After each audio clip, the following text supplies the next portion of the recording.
Do I need a mic? Can you hear me without a mic? Oh, we need it for the live stream. We're live streaming, so we need the mic. Okay. All right.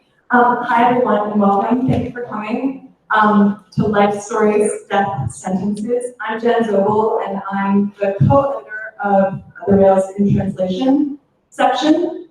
My co-editor, Donald Breckenridge, is there taking photos of our event. Yes, so please smile for him. So I just want to make a couple of welcoming remarks and thank a few people. And then I'm going to turn it over to Andy Fisher, one of the participating translators and the co-editor and curator of this special issue that we're running this month. And she's going to serve as a kind of MC for the event as well as a contributing translator. So as I just said, this event relates to the June issue of InTranslation. And Annie and her partner in crime, it was a crime, Margarita Meklina, who we'll see on Google Hangouts in a moment, brought this project to us last fall. It's a folio of poetry and prose translated from the Russian, all by queer identified authors. And we decided to make it our June special issue in honor of Pride Month, Stonewall 50, and all of that. So it's currently online. You can read it in our online in perpetuity. Our entire archive going back to 2007 is online. All of the contributor bios are online, so you can read more about them there. And you're going to be hearing from the work that we published online today. They're going to be reading excerpts from that material. So let me just say a few thank yous, and then I'll explain a little bit about our format. So I would like to just thank all of my colleagues at the Rail. Most particularly John Petta, who's running Star, and who is also our social media god, and collaborated with Mike Tully on designing our beautiful poster image and flyer, and also Dana Buell, thank you. The managing director, and Diane Pontius, last but not least, in the back row. To that business development and outreach associate, she helped us get some funding for this event from poets and writers. So the next people I have to thank are poets and writers who contributed support to this event through funding they received from this New York State Legislature. I'd also like to thank Elise and Lawrence Benson, who sponsor InTranslation and the fiction section of the Rail. So essentially what we're going to do is I'm going to introduce, I've already kind of introduced Annie, but I'm going to turn it over to her, and we're going to hear from her and Margarita a little more about the inception of this project, how the project came together, and the portfolio of material, and so on and so forth. And then one by one, we have all four contributing translators present with us. They've all flown in from other places. None of them is based in New York, so we're really, really grateful that they're here. We're going to hear from them one by one, reading excerpts from the translations that we published on InTranslation. And so there are 4 translators and there are 8 contributing authors, and we've asked, since none of the authors could be with us, it would be a much greater distance for them and expense for them to come. We've asked them to audio record excerpts from their original Russian poetry and prose. So we have short audio excerpts to play for you, immediately preceding the excerpts from the English translation that you'll hear from the translators. So we also have 2 special guests with us, Julie Cassiday and Eliot Borenstein, who are both scholars of Russian literature and gender and sexuality studies, who are going to provide commentary, like expert commentary. So you're going to hear from a lot of people in both English and Russian. And at about the halfway point, after you've heard from the first 2 translators, we're going to take a very short break for people to refresh their drinks, stretch their legs. But you should really feel free to get up at any time to do that as well. So don't feel glued to your seats. If you need more beer, wine, water, if you need to use the bathroom, get up and walk around, please feel free to do that at any time. Okay? I think that's it. So without further ado, I'll turn it over to Annie Fisher.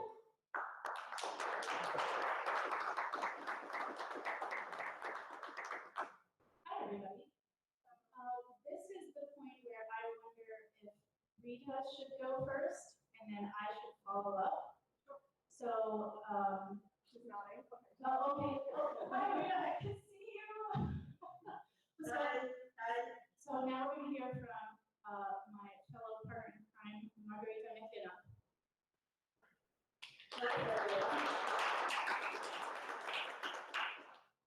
Hi, first, I would like to thank the Brooklyn Rail and InTranslation for hosting this event.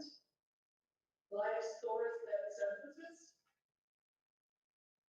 And you probably wonder what this title is about. Why is life stories and sentences? And when we are going to hear the poems and stories of 8 authors, 4 female authors, 4 male authors, prose writers, and poets, you might ask yourself, where is that fear? Do they ask to throw the political regime? Do they ask to start the revolution? Why aren't they saying something about death and dying and how bad it is to live in Russia and other former Soviet Union countries right now because of the political repressions? We won't hear much about that in our poems and stories that translators translated. It's because personal is political, and our authors and our poets, they talk about something that is important for them, about relationships, about love, that knows no limits, no gender. And in Russia and other countries of the former Soviet Union, now sometimes it's not very safe to be yourself.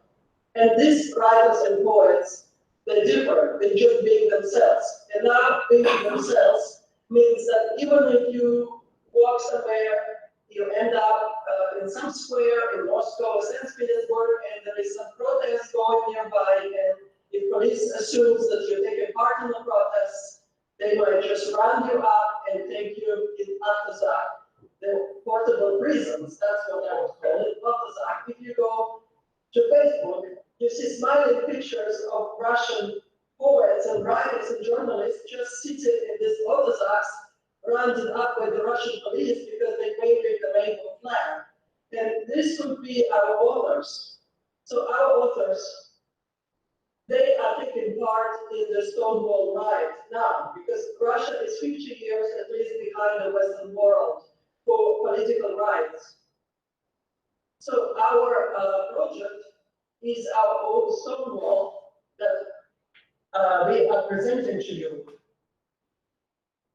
When these authors decided to give us the writing and participate in this project, they put their careers sometimes and their reputations in Russia and other countries, like some other countries like Georgia, Armenia, Ukraine, because not all of them have perfect human rights. So they put their career in danger because there is a lot of stigma against gay people in these countries. So we need to create as much noise as possible to support these people and applaud them, and just to make sure that all the tyrants and all the persecutors are just scared away by our noise and by our applaudissements. So let's applaud our brave writers and poets.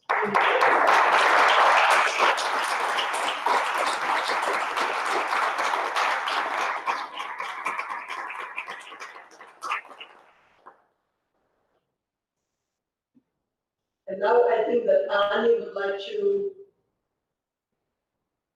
talk to us. Thank you, Rita. It is great to see you. In case you're wondering of the genesis of this project, Margarita Meklina and I met in San Francisco many years ago because her kids and our son, this is my husband, Derek Mom, sitting over here, went to the same daycare. It was a daycare that was run by Margarita's sister. And one day, Margarita's sister says to me, "Oh, you're a Russian translator. You know, my sister writes." And I kind of had to say, "Oh, that's nice," because a lot of people say that they write, and you kind of can imagine what might follow that. But what followed that was Margarita Meklina challenging and interesting prose writers that I have had the pleasure of working with. I've translated her a little bit. We got to be friendly.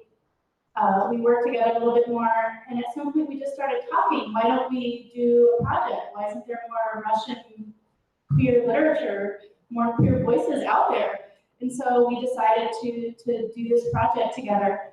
And life stories, death sentences might sound a little melodramatic, but if you follow what's happening in Chechnya with the purges of gay men, it's not an overstatement. So we're hoping that this can be our small contribution towards making that be something of the past. And without further ado, I would like to introduce our two noble commentators who are going to lend their wisdom and keep us on the, I won't say keep us on the straight and narrow, who are going to make sure we go down the untrodden paths. So first, who's going to sort of introduce us and get us going is Eliot Borenstein, professor of Russian and Slavic Studies and collegiate professor at New York University. He's also master of all things pop culture, as you'll know if you read his blog posts for the NYU Jordan Center. Eliot's books include Men Without Women, Masculinity and Revolution in Russian Fiction, Overkill, Sex and Violence in Contemporary Russian Popular Culture, and just this year, the book he spent almost 2 years drafting in public, blogging about, the distressingly topical Plots Against Russia, Conspiracy and Fantasy After Socialism. Aren't those enticing titles? I think that after the event, he needs to give a small seminar on how to write a bulletproof title. Eliot is one of the two most ideal people we could possibly have with us tonight, and we're very happy he could join us. Now, Julie Cassiday is the other of the two most ideal people we could possibly have with us.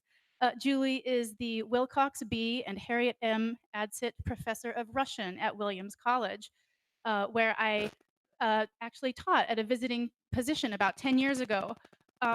Julie is fresh off her year as president of ASIS, the Association for Slavic, East European, and Eurasian Studies, and will soon be able to loll about on her laurels and eat peeled grapes because that's what all past presidents of ASIS get to do. Julie is a foremost scholar of the two complementary disciplines of Russian theater studies and queer studies, and I'm really excited to hear her apply this expertise to our project. I'll just finish by saying that she's got some pretty good titles herself. Glamazons and Travesty, Drag Queens in Putin's Russia.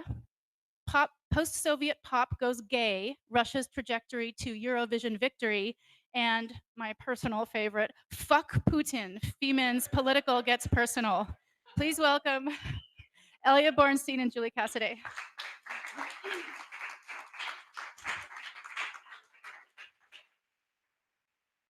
Thank you so much for inviting me and for that introduction, which means I'm now going to disappoint you all drastically. Because I find that when I'm at an academic conference, my role is to bring in the bizarre and the pop cultural and so on and so forth. And for this, I felt kind of the opposite of poetry.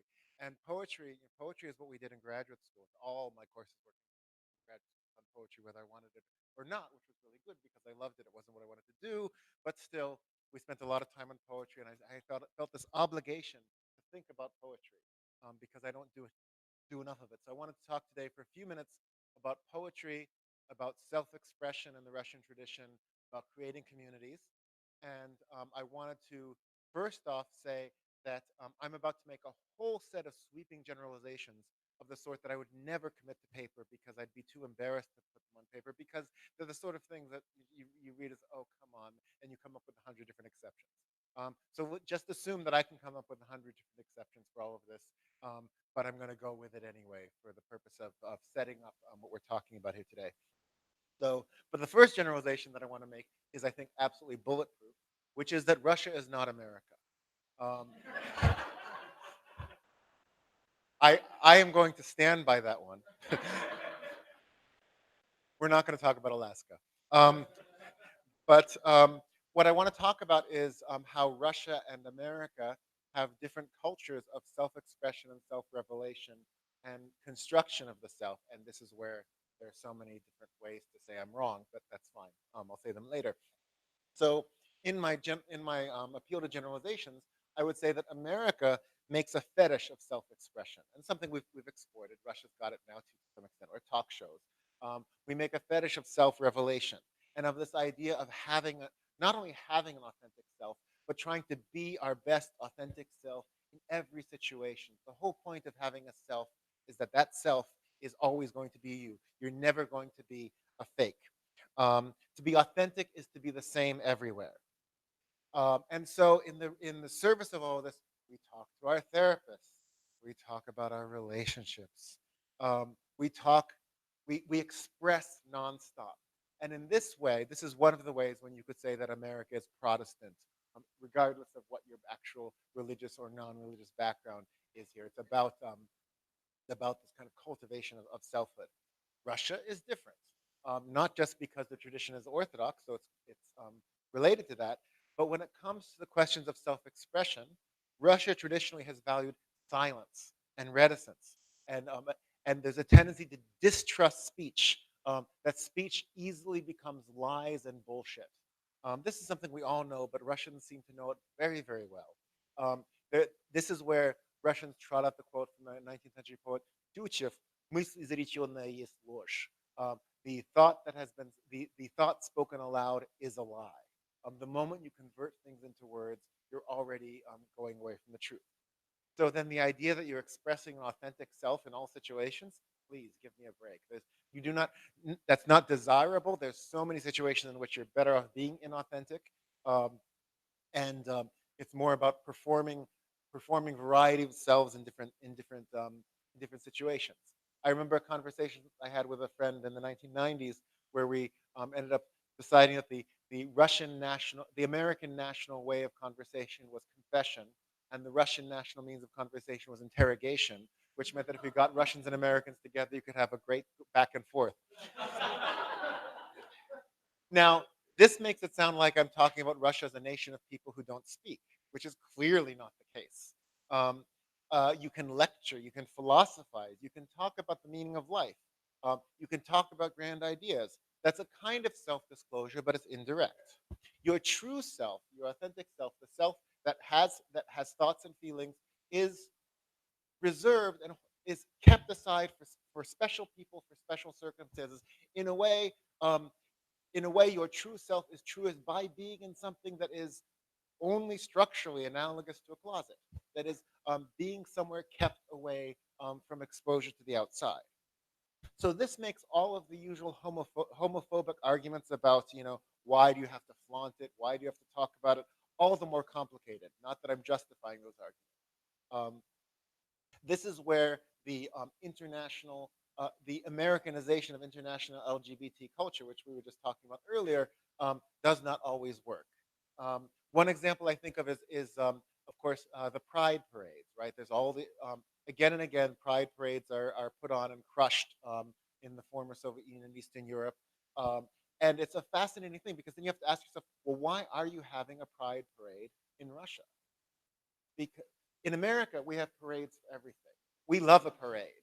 It's, chocolate chip cookie parade. We just do parades all the time. And so your way of showing that you are out there, you're a real person and accepted, is to have a parade.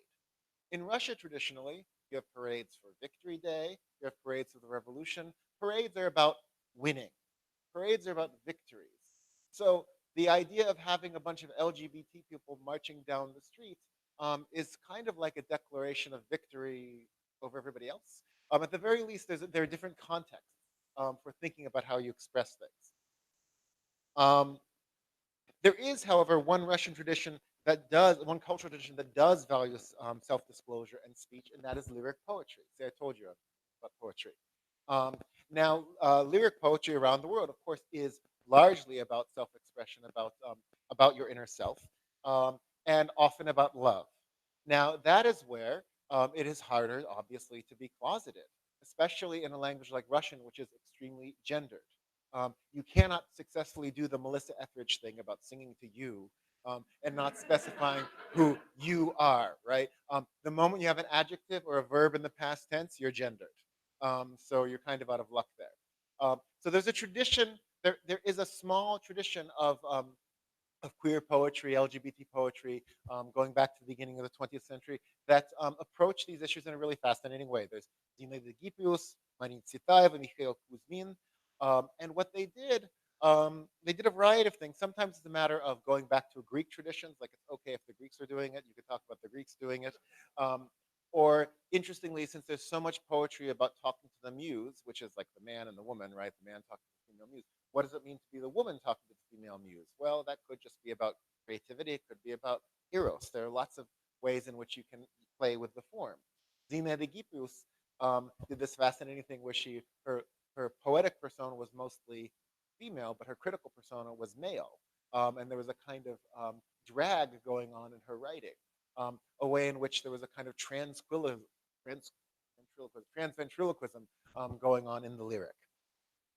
And that was acceptable. You know, the idea of talking about love for someone of the same sex was acceptable if you're putting on the pose of being of the opposite sex. In a way, this kind of trans-lyrical pose was a poetic way of saying no homo. Now, poetry in Russia has long been important, less so nowadays as a public phenomenon, as a mass phenomenon. But poetry has been a means for expressing dissent, disagreement, some interpersonal view. Poetry works so well for a sense of difference, in part because of how portable it is. In the 20th century, there's so many stories of famous poets who were afraid to write down their poetry on paper because it could be seized and get them in trouble, so people would memorize poems. You can memorize poems. Memorizing a novel, Fahrenheit 451, fine, they do it there, but it is a much greater task. And there are all of these stories of people using poetry that they memorize as a way of keeping themselves sane during horrific moments, in part because the Russian tradition of memorizing poetry to this day is still extremely strong. But poetry is a place that can be both public and private. The lyric is whatever we want it to be. The lyric can express yourself. The lyric can be a way of inviting people into a kind of imagined community. It can be opened or closed. The lyric poem, sets of lyric poems are an imaginary space that we can fill. We can be who we want to be in the poem. We can express what we want just for that brief moment. And it is in part the greater obscurity of the lyric poem now that is a realm of free expression that might not be available if you were speaking in a larger stage in a larger venue. So I think it makes a great deal of sense that for the purposes of today, for the purposes of this issue, we're looking at the lyric, because that is where the political personal really can, as it were, come out. So thank you.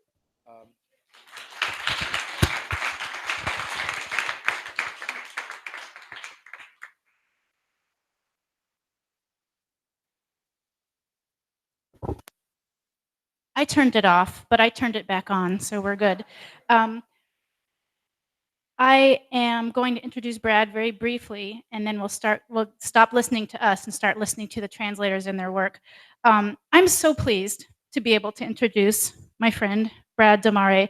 Brad got his PhD at the University of Michigan, and his recent translations have appeared in Russian Studies and Philosophy, 100 Poems About Moscow, an anthology, and the Palgrave Handbook to Russian Thought.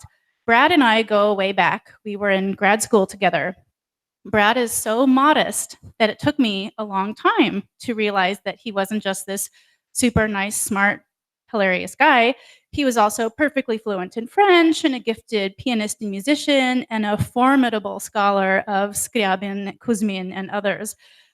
This background means that Brad can see and hear things in a way that a lot of us can't. And I don't mean that he can see dead people. I mean that the sheer number and depth of his many fluencies make him a truly extraordinary translator.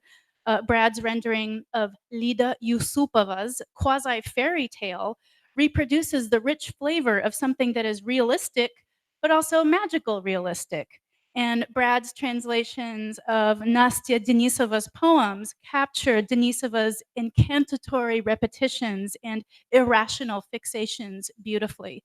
Brad?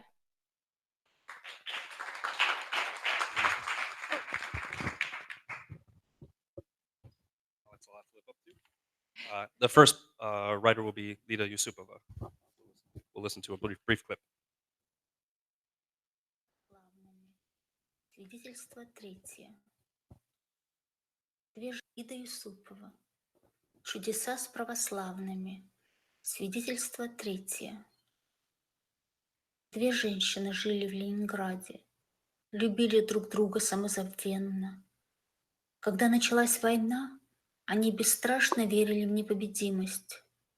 Они жили в доме номер 15 на Литейном проспекте, цвета сумерек. По ночам над городом висели аэростаты, прекрасные в розовых лучах рассвета. Женщины любили любить на рассвете, когда эти олеющие фантастические объекты глядели в их окно. Но постепенно их души начали леденеть, сжиматься, и уже не любви, не бесстрашие, а только тупое раздражение, тупой голод, тупое замерзание, тупая сонливость. Их тела перестали быть их собственными любовницами, а превратились в досадное ненавистное бремя, почти во врагов. Эти тела требовали непосильных жертвоприношений и только взамен обещали земную жизнь душам. Тела чудовища, тела драконы, уродливые, неумолимые в своих жестокостях, в садистских пытках, тела, к которым было противно прикасаться. И вот уже был январь, и как-то одна женщина пошла за водой, а воду каждый раз давали в разных местах. И вот сейчас на Воинова. И эта женщина потащилась, волоча санки по Литейному, потом свернула на Воинова. И пройдя немного, она увидела... Okay, that was only a small section of her story. I will read the whole thing in translation, though. We're starting off really heavy, so I hope you've all had a drink or two. Lida Yusupova, Miracles Among Orthodox Believers, third testimonial. Two women lived in Leningrad and loved each other with total devotion. When the war began, their faith in their own invincibility was fearless. They lived at number 15 Litini Avenue, a twilight-colored building. Military blimps hung above the city at night. They were beautiful in the pink rays of dawn. The women loved to make love at dawn, when these fantastical, crimsoning objects would peer inside their window. But gradually, their souls began to turn to ice, to shrink. Soon there was neither love nor fearlessness, but only a dull annoyance, a dull hunger, dull frigidity, a dull drowsiness. Their bodies ceased to be their own lovers, but transformed into an irritating, hateful burden, almost into enemies. These bodies demanded terrible sacrifices and promised their souls nothing but earthly life in return. Monstrous bodies, draconic bodies, deformed bodies, relentless in their cruelties and their sadistic tortures, bodies repulsive to the touch. When it was January, and one of the women went out for water one day. The water was handed out at different locations each time, and now it was on Voynich Street. And this woman trudged along, dragging her sledge down Litini. Then she turned on Voynich, and after continuing a bit, she saw at the corner, on the stoop of a building, she saw a doll. This doll was looking at her with wide open, shining eyes and a golden glow on its cheeks. The woman looked indifferently at the doll. She passed it by, but something began to prick at her soul, and she stopped. Perhaps it was the purity and youthfulness of the doll's face that struck her. The woman returned, bent over the doll, and the doll looked her in the eyes. It was a child, alive. Good Lord, the woman thought, why? For what purpose had this poor creature been born in this place at this time? She felt a sense of guilt. The woman took the child into her arms, heavy as it was. She pressed it close and set off. She had decided to carry the child to an orphanage. As she walked along listening to the child, it made no sound, and she thought, dead.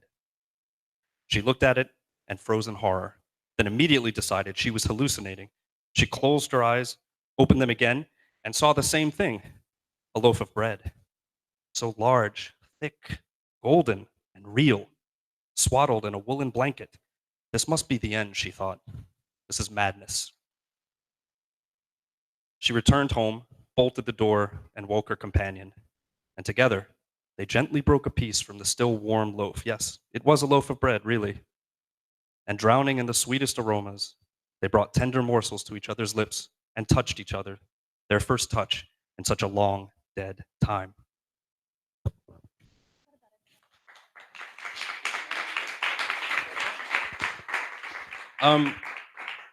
Don't have too much time to talk about this because we have a lot of writers today, but I do want to point out that there's an ambiguity in the Russian here that we just couldn't capture in the English. When the women come home and they tear a piece off, they use the word in Russian, which generally refers to the end of a loaf of bread, like the end piece. But there is a secondary meaning, not very common, but it can refer to a cut of meat as well. And so she's sort of relying on that deep secondary meaning that floats under the surface. And unfortunately, we really don't have an English word that can capture that. So I kind of had to make do with a really bland term. But anyway, it's a lovely piece. So I hope you liked it. The second work is by Nastya Denisova. Do we have her queued up? Okay. These are short poems. Настя Денисова. Света пишет, ей ничего не нужно. Она уже поплакала, почитала, посмотрела, походила, поговорила, послушала, поела, порисовала, покаталась на метро и автобусе. Я бы не успела, а она успела. Она сломалась пополам и склеилась обратно целой. Так. Новые нормы. Прежде чем отослать, правлю в био. Поэта на поэтессу. Все равно. Вот и моя первая любовь. Вышла замуж. Фото в свадебном платье. И новая фамилия. Она не любит его. Ее новая фамилия Сье. А у мужа и свекрови Сьё. Не обязательные точки. Но мы год просидели вместе на русском и литературе. Таня написала про другое, что это нормально. Это наше генетическое свойство от обезьян. Видеть точки в волосах и на теле у себя и партнера. Проискать насекомых. Я все еще боюсь этих увеличивающих зеркал в ванных комнатах гостиниц. Мама, мама, лучше б меня не бывало. Роса выпала и не по колено. Лена, это моя мама. Мама, это Лена. И глазами слева направо, справа налево. Okay, these are a bunch of just short lyric poems, as you could hear. I'll read a bunch of these, the ones that she did. She needs nothing. She's already cried a bit, read a bit, watched a bit, walked a bit, chatted a bit, listened a bit, eaten a bit, drawn a bit, ridden the train, the bus a bit. I wouldn't have managed, but she managed. She broke in half and stuck herself back together. So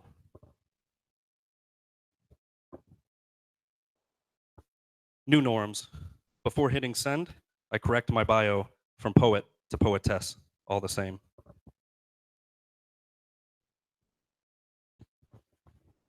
This one I have to briefly introduce because it uses something visual that I can't really get across. In Russian, there are two letters that look like the letter E in English. One has two dots above it. They're pronounced differently, but the two dots are also optional when you write them. You don't actually have to write them out. People just kind of know. So that will explain what's going on here. Then there's my first love. She got herself a husband, a photo in her wedding dress, and a new last name. She doesn't love him. Her new name has an E, where her husband and mother-in-law have the yo, an optional pair of dots. But we sat together for a year in language and literature class. Tanya had written otherwise, that it's normal. It's our genetic heritage from apes to see dots in the hair and on the body, on oneself and on one's partner, searching for bugs. Yet, I'm still afraid of those magnifying mirrors in hotel bathrooms.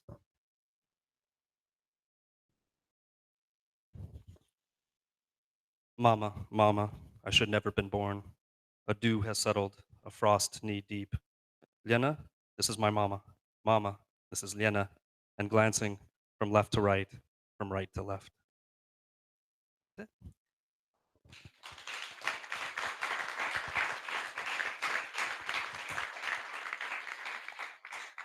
I can, do I have a second? I can talk about these more later, but the really interesting thing about her, and I hope that if you look at her stuff online, is that she tends to separate out her phrases such that sometimes it's unclear if words refer to the previous line or the next line, and it's really striking in Russian as well. Sometimes I couldn't get the exact effects that she has by doing this, so I tried to pick ambiguous phrasings in English that would do the same effect. So when you're reading them, like when she says "so" at the end of Lena stuck herself together, you know, what is it like a so or a so or a, you know, she did it in this way. It's very unclear sometimes how she does this, and hopefully a little bit of that got across. She has a very kind of she has a very kind of terse way of writing, but that terseness is pregnant. There's a lot hidden in it, and she doesn't. Given the way that Russian grammar can sometimes be a little bit more constricting, based on how Eliot talked about gender and whatnot, the fact that she's able to use it with this flexibility is actually pretty striking. So hopefully got some of that across, and thank you all for coming.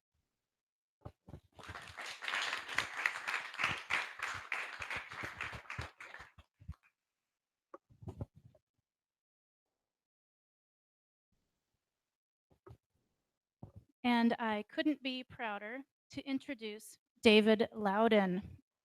David just graduated from the University of Oklahoma this year, my alma mater, and is headed to Russia on a Fulbright this fall. And after he returns, he'll begin his PhD program at the University of Illinois at Urbana-Champaign. So we're all seeing David at the start of something big, and we'll be able to say, I saw him when. David and I met in April of 2017 when I went back to University of Oklahoma to give a talk about translation. And as a Russian student, you know, we were talking. And after talking with David for about 4.5 seconds, I realized that he needed to be part of this project. David is proof that you can tell a good translator by the kinds of questions that they have as they're translating. Even without any training in translation, he was acutely sensitive to connotation, and he was tireless in his pursuit of creating a similar effect in the target language. You can see this in David's work on Friedrich Chernyshov's poetry, where matter-of-fact descriptions end in confident statements that belie the emotional, tender bones holding up the words. You can also see David's skill in his renderings of the poetry of Gila Laran, the pen name of Galina Zelenina, who wrote the poems that he translated about 10 to 15 years ago. Her poems are telegraphic. Lacuna suddenly erupt into images of unapologetic vividness, and her poems issue from a deliberately unclear subjectivity. So I think David will have some more to say about the difficulties of translating that.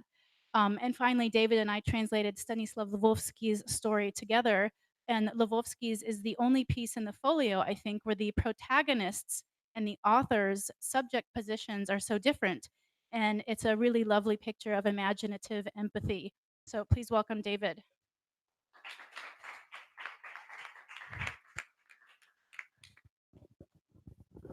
Okay, so first we'll hear some poems by Friedrich Mitchell, and then I'll read them in English.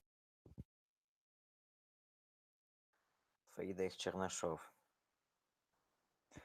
У парня напротив косуха, 2 цепи на штанах, шапка Деда Мороза. Цепи на штанах мне напомнили, между этих цепей выглядывает карман. Есть джинсы, инженеры, скинни и трубы, а это менструальные штаны. Менструальные штаны – это особый вид джинс. На каждой коленке сбоку карман. Они предназначены только для одного. Если ты пойдешь работать в обувной магазин и прекратишь колоть тестостерон ненадолго, то в правом кармане менструальных штанов у тебя будут тампоны, а в левом – пластиковые пакетики для использованных. Каждое средство гигиены мигрирует справа налево и живет в мусорном карманчике до станции метро Оболонь. Все свое на себе над коленками. Менструальные штаны – особый вид камуфляжа, чтобы никто из уборщиц мужского туалета не разгадал твой секрет. Женщины в возрасте от 15 до 45 подвергаются большему риску насилия дома, в семье или на улице, чем риску рака или автомобильной аварии. От секса женщин умирает больше, чем от войны, от того, что называют сексом. Хуй выстреливает чаще ружья, хуй опаснее пьяного за рулем или сломанного светофора. Его нельзя заменить игрушечным, как автомат мальчику из деревни. Заменить игрушечным его стыдно или дорого, или не стыдно, но дорого, или и то одновременно. Тем двум явно не хватало оружия, поэтому они пошли грабить секс-шоп, чтобы не портить статистику соревнований с войной. И когда мы держимся за руки и не убиваем друг друга, нас убивают за то, что мы их разоружаем. Stanislav Lvovsky. So Friedrich just read two poems. I'm going to read the two poems that he read plus an additional poem that he didn't record but that I really loved by his. I'll read the ones he read and then I'll read the extra one. The guy across from me has a leather jacket, 2 chains on his pants, a Santa hat. The chains on his pants reminded me that there's a pocket between these 2 chains. There are designer jeans, skinny jeans, and bell bottoms, and then these period pants. PP, a special type of pants. There's a pocket on the side of each knee. They are designed for only one reason. If you go to work in a phone and stop injecting testosterone for a little while, then in the right pocket of your PP, you will have tampons, and in the left pocket, you will have plastic baggies for the used ones. Every means of hygiene migrates from right to left and lives in the little trash pocket all the way to the Abalone metro stop. All of my supplies just over my knees. PP are a special type of camouflage so that the cleaning ladies from the men's restroom don't discern your secret. So the next one. Women from the age of 15 to 45 are more likely to experience violence at home at the hands of a loved one or on the street than they are to get cancer or get in a car accident. More women die from sex than from war, or rather that which they call sex. A dick shoots more often than a gun. A dick is more dangerous than a drunk behind the wheel or a broken stoplight. You cannot replace it with a toy like a village boy with a machine gun. To replace it with a toy is either embarrassing or expensive, or not embarrassing but expensive, or both simultaneously. These 2 clearly didn't have enough weapons, so they went to rob a sex shop, so as not to mess up the statistics of their competition with war. And when we hold hands and are no longer killing each other, then they will kill us because we are disarming them. Mama, I'll never find anybody this way. They all wear the brands Boy and Obey. They cuff their jeans, walk around in these fucking New Balance tennis shoes with these fucking bags across their shoulders. They listen to this unce and call it electronic music. I have also heard electronic music, ambient, dark wave, dark electro, and it's just unce, mama. Mama, I scoured the internet to find out what this style is called. Hipster streetwear hype, I don't know. None of it has a name. I don't know what it's called. I don't even know what to call all these people who just aren't my type, Mama. Mama, a boy named Benjamin lives in England. He has dreads, grinder, and ripped pants. He's never washed them. He doesn't have an iPhone, Mama, imagine. And he likes to paint his nails like me. We walked around Amsterdam together. Mama, I am ready to surrender to him and wrap his dreads around my neck and never again see these assholes from the Kiev metro.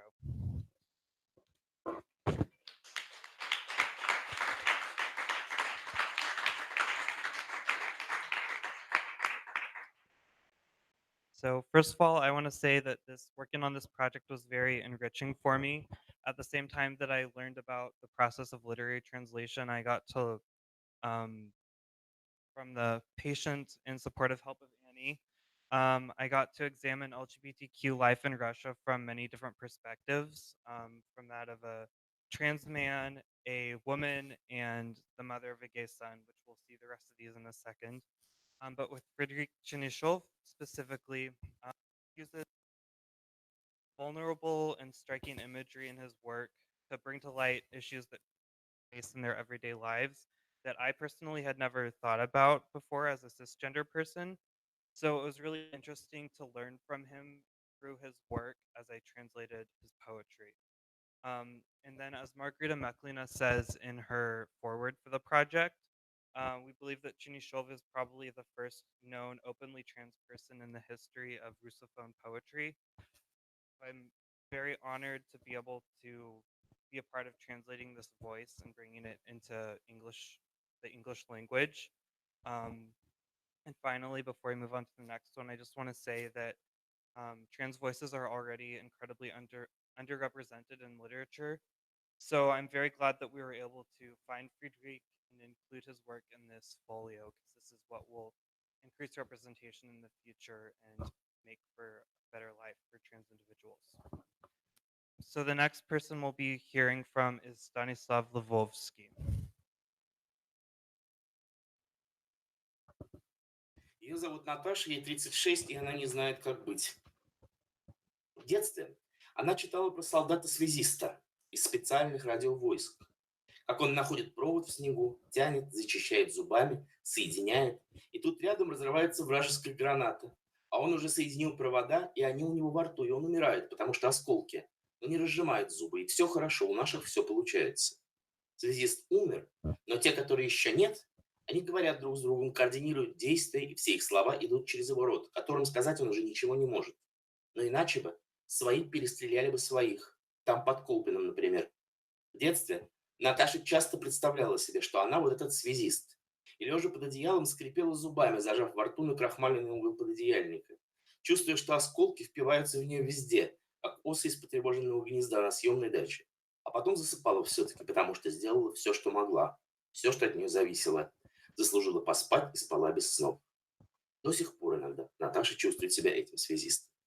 Только теперь зубы сжимать не надо. А надо как-то поменять вот этого лейтенантика 20 лет на фотографии из шкатулки. Он льнет к молодой кудрявой бабушке с бантом, а она к нему.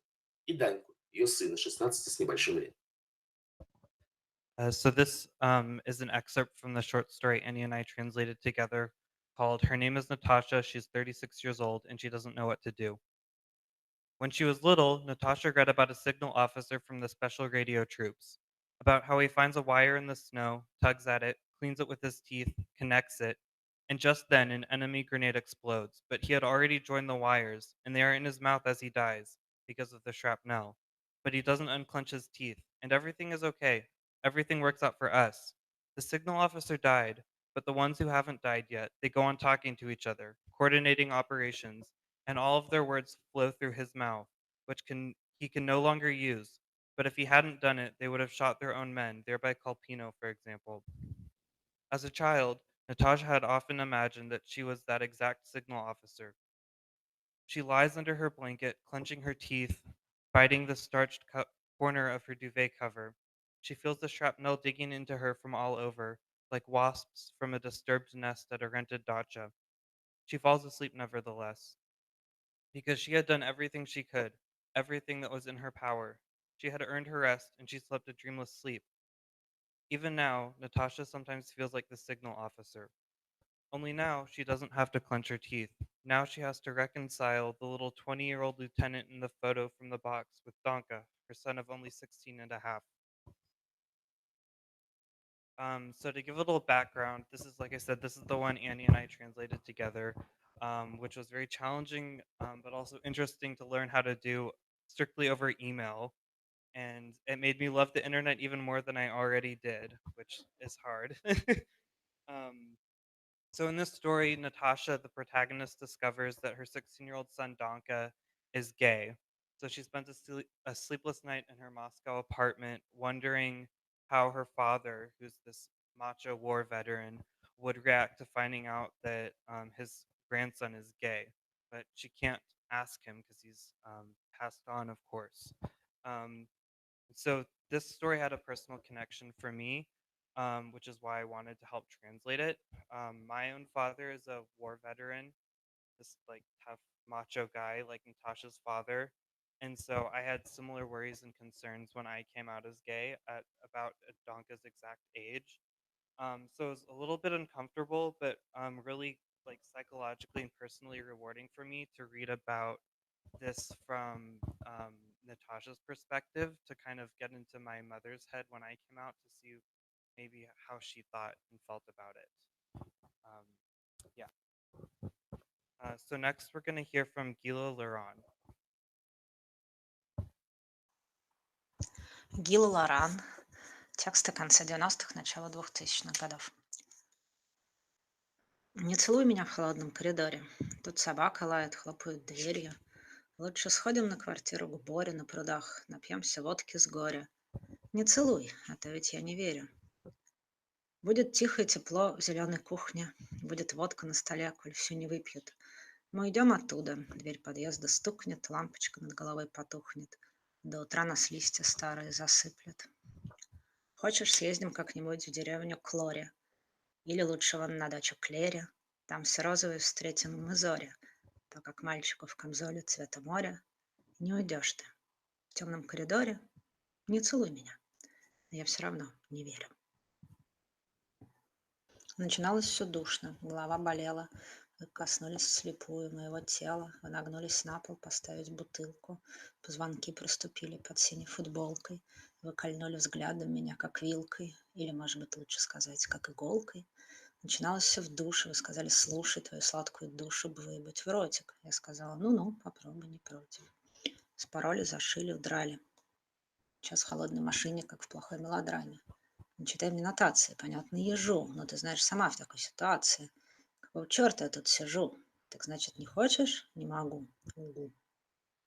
Как-нибудь придятся другие девчатки, зайдете в мой сон прогуляться от скуки, на лавочке выпить пиво.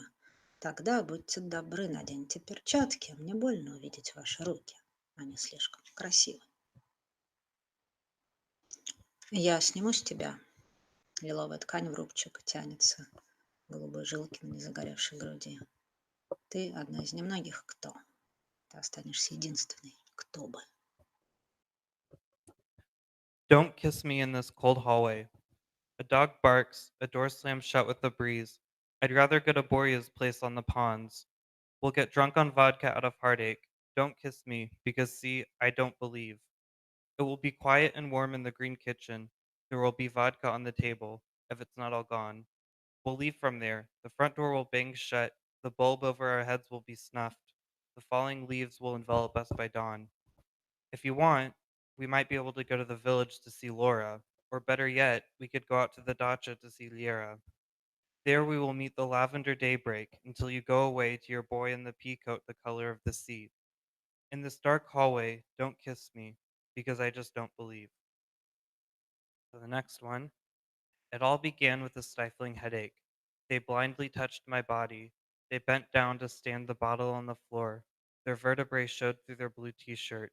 Their gaze pierced me like a fork, or maybe more like a needle. It all began in the shower. They said, listen, they would like to fuck that sweet soul in the mouth. I said, give it a try. I don't mind. They ripped it open. They sewed it up. They took off.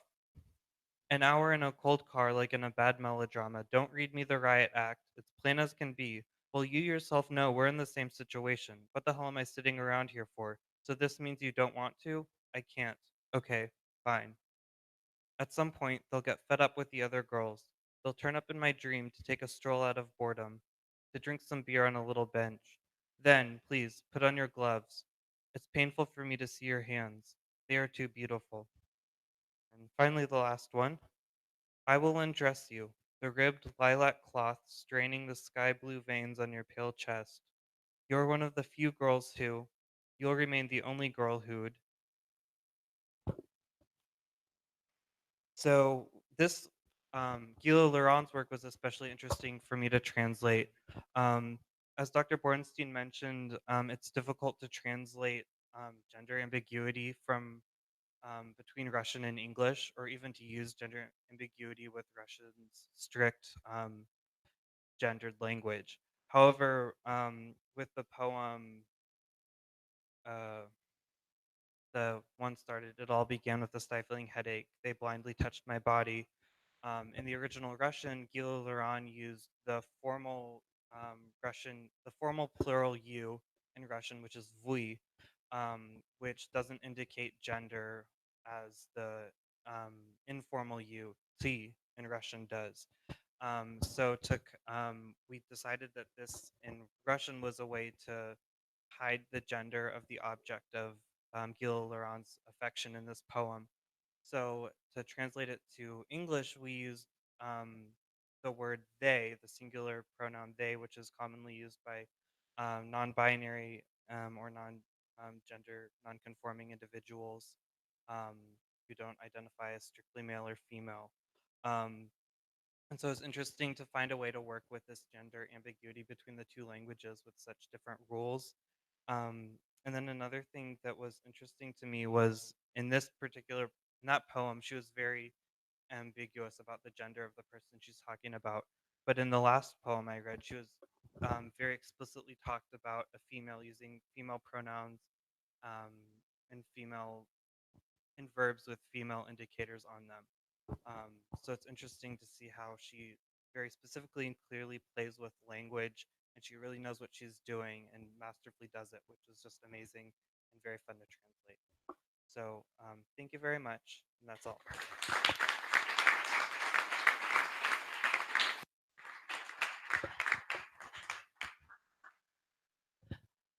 And I think that everybody's glasses have run a little dry. Everybody's throats have run a little dry. So, but we don't want to lose you. So we'll take just a couple minutes here and then we'll get right back to it. So take a second to refresh your drinks, everybody. And again, thank you for coming.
All right, it's time for everyone to take their places again.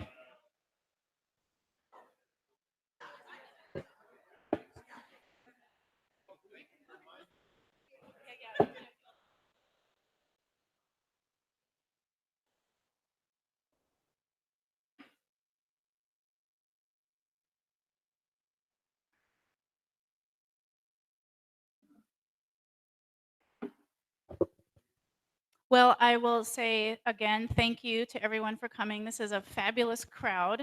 And thank you to Jen Zobel. Not everybody applaud.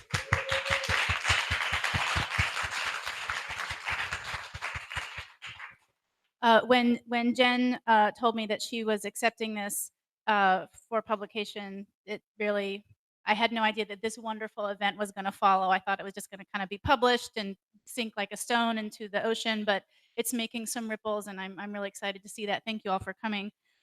Right now, we are going to move on with our second two translators, and then we're going to have some discussion at the end. And if it gets too rowdy, we have our facilitators here, Julie and Eliot, to keep things moving along. I'm Annie Fisher. I'm happy to see you all here. I was originally a Russian literature scholar, but that was my first act, and now I've settled into the main event, which is being a translator. For those of you who haven't tried it, translation is the most perfect of all the literary professions. It it requires at least as much research as academic scholarship, if not more. Plus, you get all the fun of being a creative writer, but without ever having to face the dreaded blank page. So it's the best of all worlds. I was lucky enough to translate Eliot Danishevsky's short story Pramoina and Dmitry Kuzmin's poetry for the folio, along with working with David on Stanislav Lvovsky's piece. I'm going to say a couple words about Eliot Danishevsky's story before we listen to his 2 minutes. Eliot Danishevsky's story was difficult to translate because of the person. The whole story is in the second person. It's the narrator berating himself. And the narrator is nervous, self-aware. He breaks off mid-sentence because he's compulsively self-censoring himself all the time. You can almost feel the eye tick, the urge to smoke. You know this narrator. He frets about what he writes and whether he writes and whether anyone reads what he writes. And you know that he has bloody, ragged cuticles. This young neurotic man suffers from unrequited love for another young man. So the intellectual goes and gets a prescription from his friend, a new age witch, essentially, to cure his love woes. He has to take an empty glass jar to his beloved's Moscow suburb, then come back, fill it with coffee, drugs, and his own blood, and then break the jar and drink it, shards and all. This is the act that will bridge the void, the title of the story, between them, that will cross to the other side of all the vacant spaces separating him, and not just him, from himself, from his past, from his family and friends. The young intellectual mocks this process even as he follows it to the letter due to having no other choice.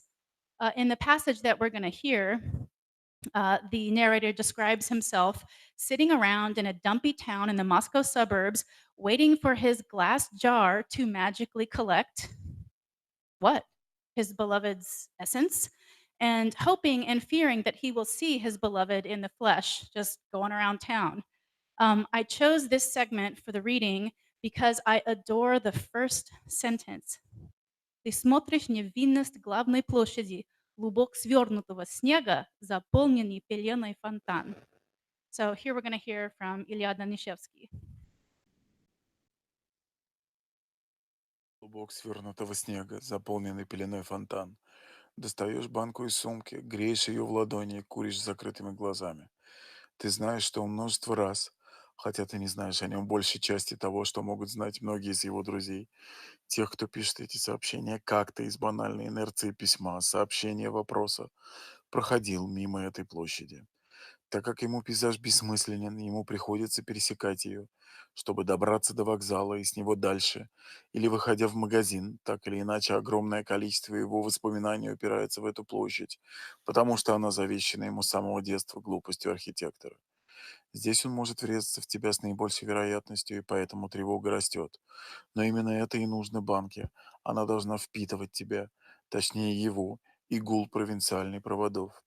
Телесные механизмы и начавшаяся ледяная ночь, так что вряд ли он выйдет в магазин, etc.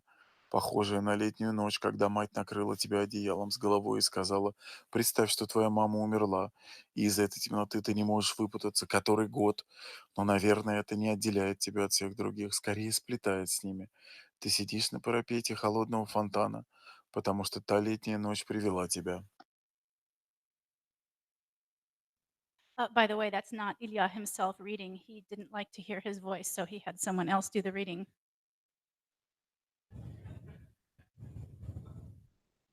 You watch the innocence of the main square, the sheared, curled slabs of snow, the mantle filling the fountain. You get the jar out of your bag, warm it in your hands, and smoke with your eyes closed. This you know about him, although you don't know a great deal of what many of his friends might know about him, the friends that write those messages like, "How are you?" from the banal inertia of writing, of messaging, of asking. He has walked past this square any number of times.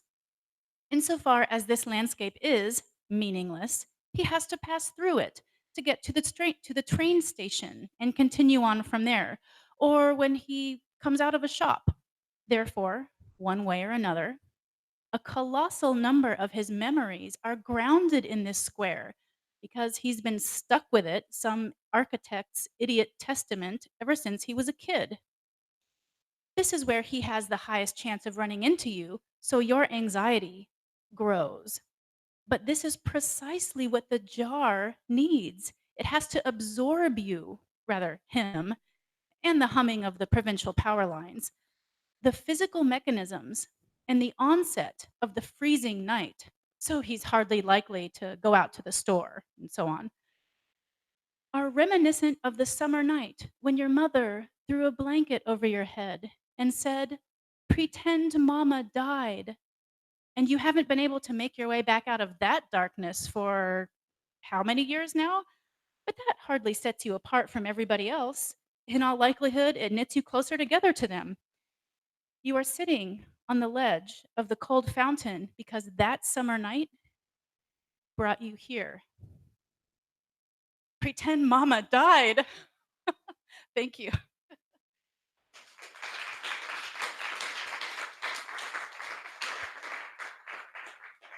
So you wonder why the narrator's a little, although every parent makes mistakes, that's for sure.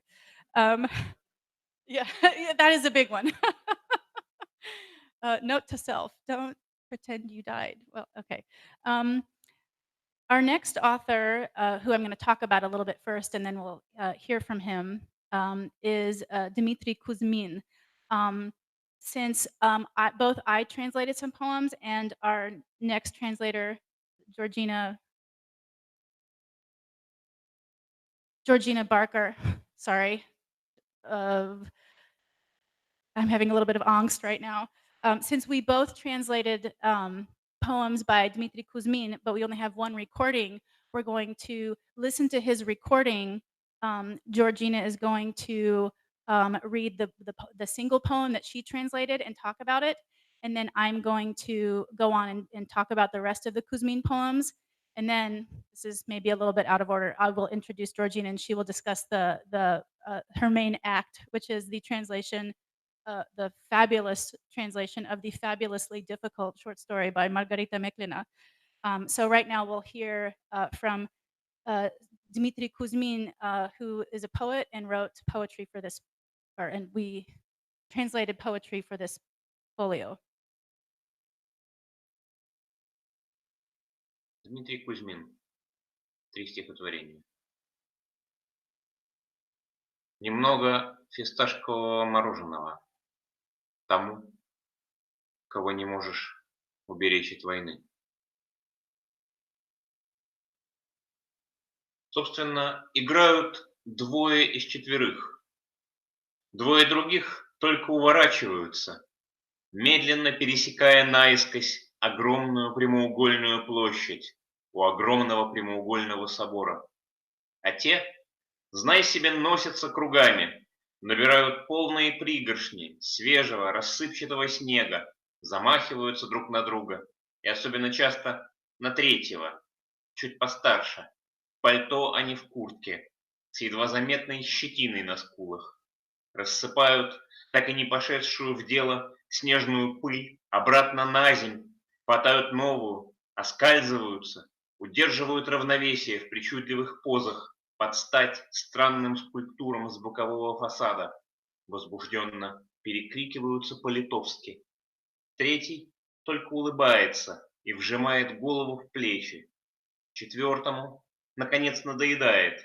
Он пулей срывается с места, взлетает на 2 десятка ступенек к стоящей на особицу колокольне, на бегу снимая со спины футляр со скрипкой, отставляет к стене, чтобы не мешал размахнуться, сгребает с балюстрады порцию снега, лепит снежок и всаживает промеж лопаток самому мелкому в синей Аляске.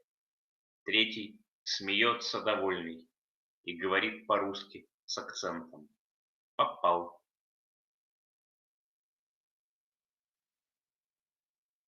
Самый красивый мальчик в молодежном оркестре Голландии был из ударной группы. В 4-й симфонии Малера ему достались тарелки, а в увертюре местного автора большой барабан. Барабан треснул, и в антракте застенчивый, пухлогубый первый гобой изумленно водил пальцем по трещине.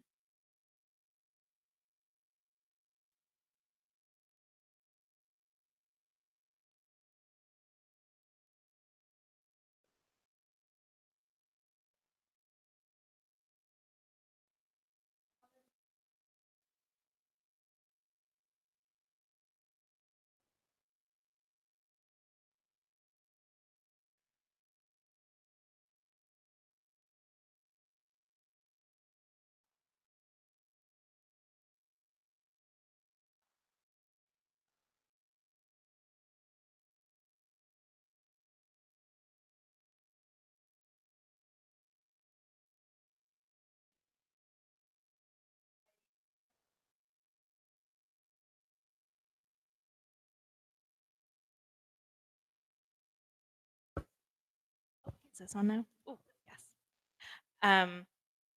Because I feel like I owe him a great debt, along with many other scholars of Russian literature, as the creator of the online anthology of huge quantities of Russian poetry, Vavilon. I was most attracted to this particular poem due to its unusual setting and its sublimated eroticism, which I hope you could hear in my translation.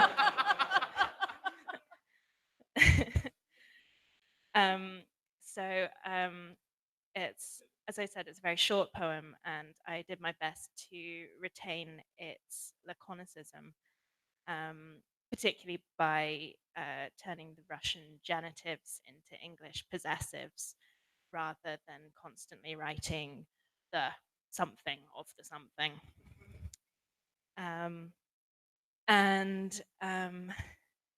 For those sexual undertones, particularly in Puchla Guby and Vodil Palcem, I tried to bring that out by saying rather than puff-lipped, plump-lipped, and rather than ran his finger along, he stroked his finger along. So yeah, deceptively simple poem, but great fun. Over to Annie. Thank you.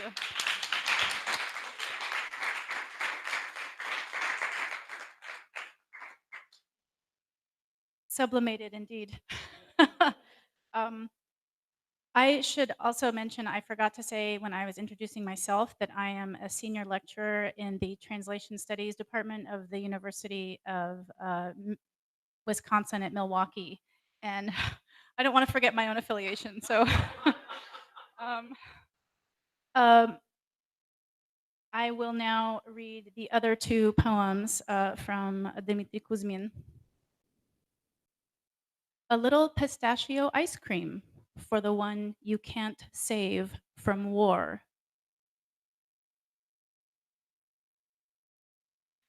Of the four of them, really just two are playing. The other two simply sidestep them, slowly walking catty-corner across the enormous rectangular square in front of an enormous rectangular church. But the first ones keep on running in circles, gathering heaping handfuls of fresh sifting snow, taking aim at each other, and especially often at the third one, a little older, in a long coat, not a jacket, the stubble barely apparent on his jaws, letting the snowy powder that wasn't put to use, after all, sift back down to earth, and gathering up new handfuls as they slip, catching their balance in capricious poses to match the strange sculptures along the lateral facade, shouting with excitement to each other in Lithuanian, the third simply smiling and ducking his head. Finally, the fourth one's fed up with it.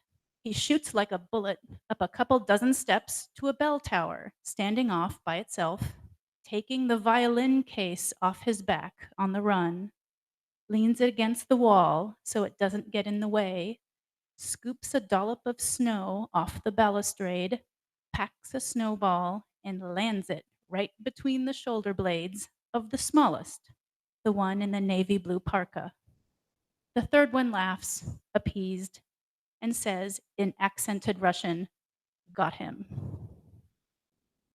I have one more minute, so I want to read. You don't know if I have another minute or not. I could just be taking it. So I want to read the last bit of the long anniversary poem, which is the long poem that he translated. And by the way, if you haven't gone and read all of these already on InTranslation, we also have two essays by Margarita Meklina and David. So I hope that you enjoy reading those as well.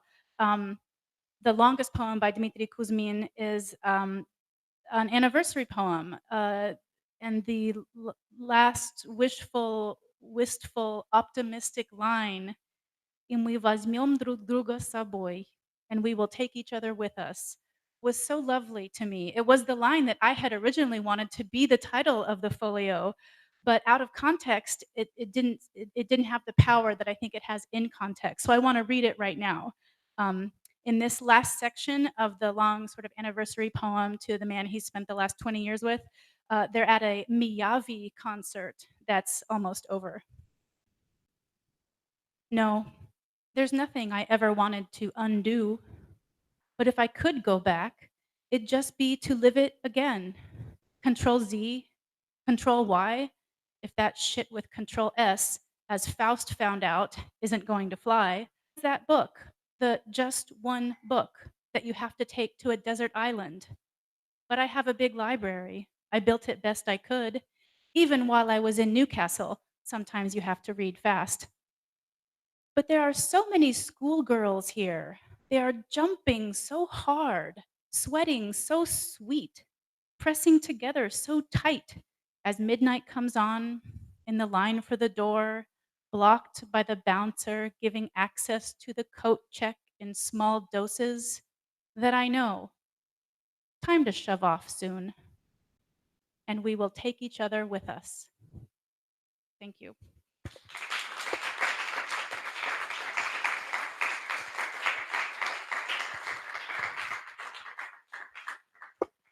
And now our second to last and last reader. I am so thrilled that Georgina Barker was able to come from so far away. She wins the prize for coming from the longest distance. Who can guess? Nobody even wants to guess. This is a dull crowd. She came all the way from London.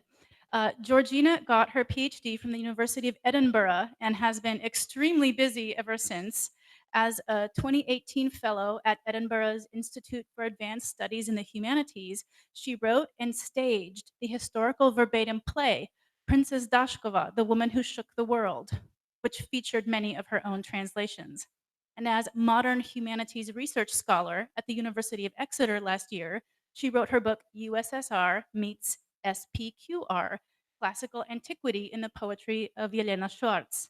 She now holds a Leverhulme Early Career Fellowship at University College London, where she's exploring Russian receptions of classical, in quotation marks, lesbians. In addition, Georgina has translated poems by Yelena Schwartz and Polina Barskova. We are so lucky that we got her as a translator for Margarita Meklina's fearless, lyrical, loving short story, Zulia, Zulia, Zulia with a little red padlock. I've translated Margarita's work. I've assigned it to students in my translation classes, so I know how beautiful, dense, and lush Margarita's prose texture is.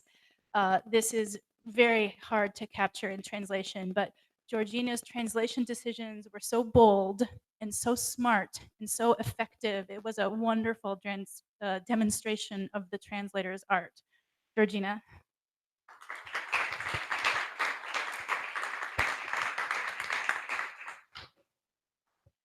Thank you very much for that lovely introduction. In a moment, we're going to hear Margarita Meklina as she reads a short excerpt from this really quite long short story. But before we hear it, I'll give a bit of context for those of you who haven't yet read it. And those of you who haven't read it, it's brilliant.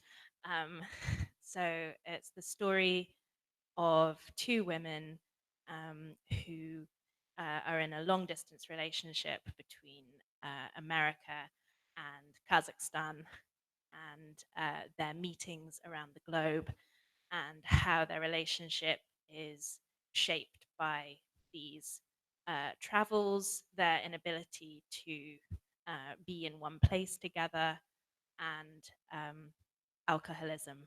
And then the whole story is shaped by their quest to emblematize their love and the permanence of their relationship by putting a love lock, which is the little red padlock of the title, onto one of St. Petersburg's bridges. Meklina. Зуля, Зуля, Зуля с красным замочком. И вот уже за спиной их турбулентная турецкая страсть. И на смену приходит чуткая чувственность Черногории. Лазанье по горам, ласки в душе. Монс пубес. Монастыри. Море расстилается перед ногами. М расстилается на дне ванны, а З стоит. Дождик во Львове кажется золотым, покрашен проступающим сквозь облака солнцем. Автобус поднимается на самую высокую точку, высаживает пассажиров. Дальше надо пешком. З опять и опять на каждом повороте крутой, вздымающейся в небеса лестницы, покупает горячий глинтвейн. Что ты жмешься? Всего 10 гривен, раскошелься. Увидишь, какой он вкуснющий. Зато в Киеве солнце, заполоненный палатками и транспарантами, людный Крещатик. Метущийся тогда Майдан. Днем Зуля трет золотой нос творца мастера и Маргариты на Андреевском спуске. На счастье. А вечером они ночуют в квартире ее сводной сестры. Скромный украинский поцелуй. Крадется на цыпочках страсть. Любовь украдкой, в затхлой, стылой старушечьей комнатке сменяется умиротворением и опьянением в Питере. Снимай в центре, Зуля командовала. Будем ходить в Эрмитаж. Но до Эрмитажа не добрались. And now their turbulent Turkish lust is already behind them. On its heels comes amorous harmony in Montenegro, climbing up mountains, caressing in showers, Mons Pubis, monasteries. The sea stretches out at their feet. M stretches out on the bathtub bottom at Z's feet. Drizzle in Lviv seems golden, tinted by the sun breaking through the clouds. The bus ascends to the highest point, then sets down its passengers. They must proceed on foot. Again and again, at every turn of the steep steps, billowing up to the heavens, Z buys mulled wine. Why be stingy? It's only 10 hryvnia. Splash some cash. You'll see how delish it is. Then sunshine in Kiev. Crowded Krishatik, the main street occupied by tents and banners. Mutinous at that time, Maidan. In the daytime, Zulia rubbed the golden nose of the creator of Master and Margarita on Andreevsky descent for luck. And at night, they stay in her stepsister's flat. Cozy Ukrainian kisses, lust comes creeping up on tiptoe. Furtive lovemaking in a fusty, freezing, old fogyish little room is succeeded by placidity and piss-ups in Peter. Book us a place in the city center, Zulia commanded. To the Hermitage. But they did not make it to the Hermitage. So, as Annie said, Meklina's prose is very difficult, very dense, but I find it extremely rewarding to translate due to its poeticism. I picked this section because it most shows off her extensive use of alliteration. And I was quite proud of myself in the penultimate sentence there, because I managed to outdo the original's alliteration. But yeah, there wasn't always a suitable synonym. So, for example, Чуткая чувственность в Черногории gave me a huge headache for a very long time, because none of the words for sort of sensitive lovemaking started with an M for Montenegro.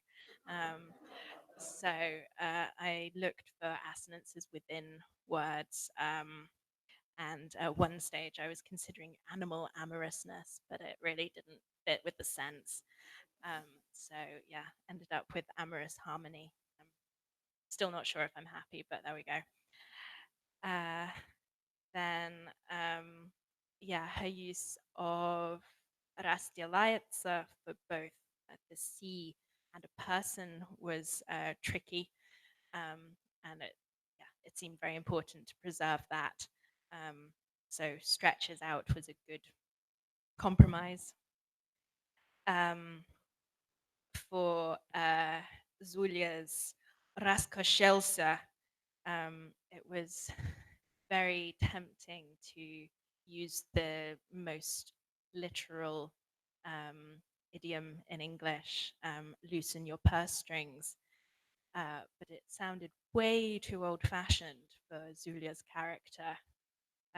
So in the end, I went with splash some cash, which then had the added bonus of harmonizing with delish, which she says right after. And I made the decision, particularly for this section, to translate the Ukrainian place names into Ukrainian rather than into the Russified version, which is more usual, seemed more politic. And I'm going to quickly read you my translation of part of the next paragraph, which shows why they didn't get to the hermitage. M pressed up close to her, that the wave sweeping through Zulia might carry her away too. She embraced the pulsating, spicy-smelling, docile body. The large mole behind her ear, which only she saw. The sweetish, tightly squeezed little circle at the rear, which quivered and opened only for her tongue. The blood inside, in her veins.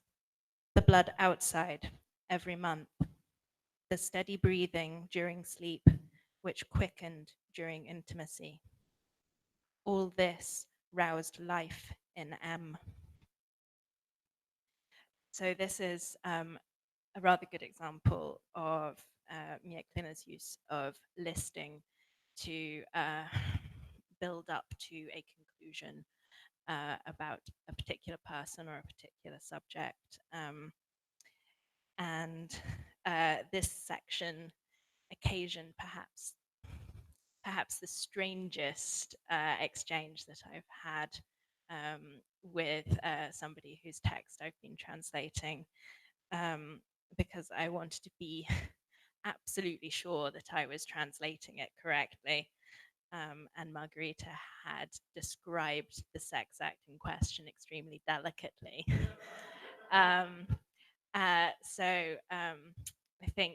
think it was phrased as, "This is an anus rather than a vagina, right?"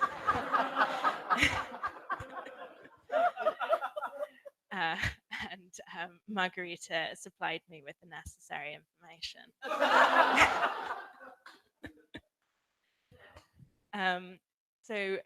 Before I finish, I wanted to say also a little word about the title, which we talked about too. Zulia, Zulia, Zulia, with the little red padlock. Margarita originally questioned this, and I told her that kind of fairy tale sing-song type sound was exactly what I wanted, and I really think that it fits the contents of the story very well, partly because at one point there's a sort of quite hallucinatory sequence with a fairy tale, Thumbelina, but also because of the contents of the story, where girl meets girl. They go on a quest, and they end up in some quite scary dark woods of alcoholism. But unlike a fairy tale, there is no clear-cut ending to the story. Thank you.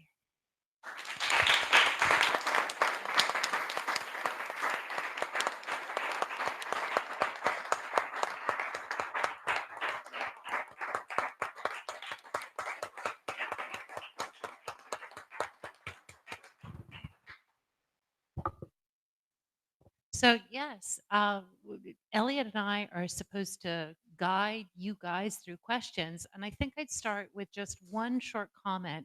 I was really lucky. I was teaching a course at Williams College where I worked this January on queer Russia. And one of the toughest things to do when you're trying to teach queer Russia is finding things in translation that are representative of perhaps not only the entire historical suite, but particularly contemporary stuff. And I found out through a friend that Annie was working on this folio. And I immediately emailed her and asked her, can I share this with my students? And she said, well, it's not published yet, but yes, please do, and tell me what you think. And I have to say that due to the fine work of all of these translators, this really was the highlight of the course. My students, most of whom were queer in some way or another, were finding out that we were reading a lot of, like Pushkin translated from the Arabic. Pushkin, great Russian poet, he wasn't gay, not at all. And so they were starving for something that seemed to be, to give that kind of authenticity that Eliot was talking about. And when we got to these poems and these short stories, suddenly everything clicked in the course. And the students identified so closely, particularly with the, is it Lvovsky who wrote about Natasha, the mother? Yes, that story was one that particularly spoke to them. My students, they're all between the ages of 18 and 22, and the idea of a mother's experience as she's learning about her gay son and wondering about her family really, really spoke to them. And the poems in particular were a highlight. So I just want to start by saying that you guys have done an amazing job of preserving the linguistic texture, the flavors, the colors, and we could really hear in both the Russian readings that were offered and the readings that you all gave how very different these writers are, even although for very good reasons they're in the same folio. So I would just offer that before, and I don't know, Eliot, do you have anything you want to say before we ask people for their questions? To echo how important this work is, I don't know how many times when I've been talking to students who want to work on queer Russian topics and want to be, and maybe they don't have strong enough Russian, or maybe they want to have a wider audience, and they'll say, "So, what can I read by queer Russian writers?" And I will suddenly feel like my expertise has completely disappeared because I have almost nothing to offer them. And now, thanks to this, I feel we have a great deal to offer, and this is a real game changer. So, thank you. So why don't we open it up to you guys, your thoughts, your observations, your questions about what you heard tonight? The Russians would say a quiet angel is flying over the room. You're gathering your thoughts. So we'll give you guys a chance to think. But I wanted to mention something that happened during the course of the translation. Margarita Meklina selected all the texts and sent them to me, and we talked about what to, kind of who to accept and, who to work on. And she had impeccable taste, and we just decided to translate everything she sent. Two of the authors were women, radical lesbian Marxist feminists. And as we were, sort of distributing the texts, Brad and David chose to translate the works of these two women. And after the translations had all been done, and we were talking about, can you read the final version? And they both said, we don't want our work translated by men. And so we had a really interesting conversation because I'm not going to tell any person who can or cannot be their voice. But on the other hand, as a translator, I am fiercely upset that anybody is telling my translators that they cannot take on the voice of the person that they're translating, because that's what translators do. So we talked a lot about what to do in this situation. And as it turned out, we decided that we would kind of table those translations and find two replacement female voices to be translated so we could kind of keep the equity for male voices, for female voices. But what this means is that there is a market out there for women translating women, for women, by women, of women. So if any of you are interested in a project like that, please come talk to me because I have some really excellent texts for you. Yeah.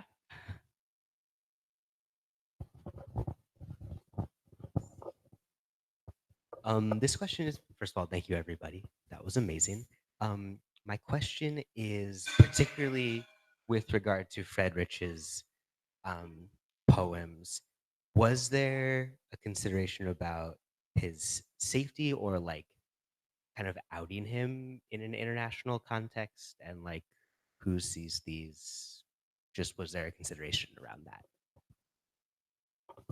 So with his poems, they were actually already published online, and he was very openly trans even before he worked on the project.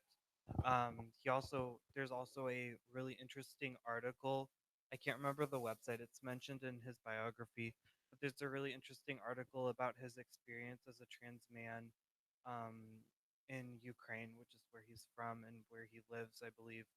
Um, so about his experience as a trans man in social life, and also about um, his body as a trans man. So there was, so that's all to say. There wasn't really much concern because he was already so openly out, and he's a a very active activist for trans rights. Like he works for um, program called Insight in Ukraine. Um, so with that instance, there wasn't really much concern because he was so himself. He was so out about it. And that's a good question, and that had come up to me as well. And so when Rita was sending me, we were discussing who to translate. That was one of the things we kind of checked off first. Is this okay to do? So, but yeah, it's a concern. And it was one thing that stood out about that poem, which was just great.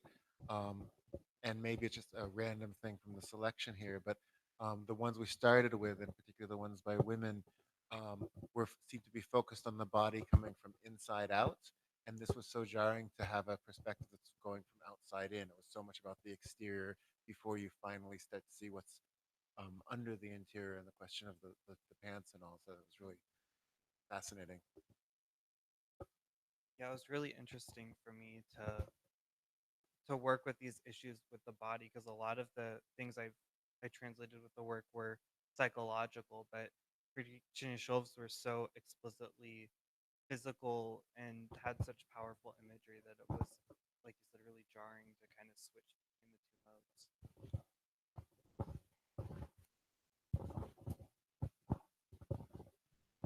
Thank you. I just wanted to ask about how you found these works, where they're published, if anywhere, in Russia, and talk a little about your selection process. This is where I wish that Margarita was still here with us, so she could answer these questions, because she is very active in the Russian phenomenon known as sitiratura.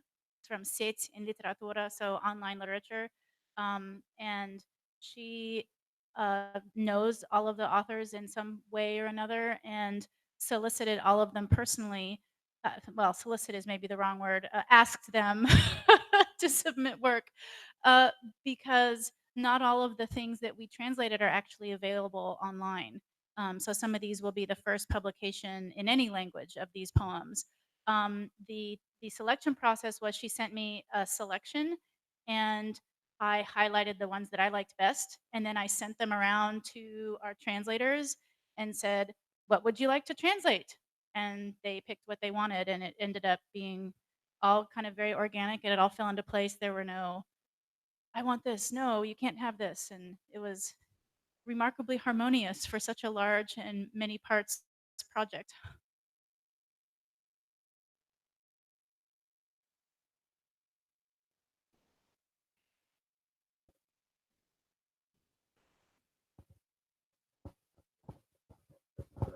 I wanted to know, as someone who's not a translator but have been to translation classes before, what is your drive?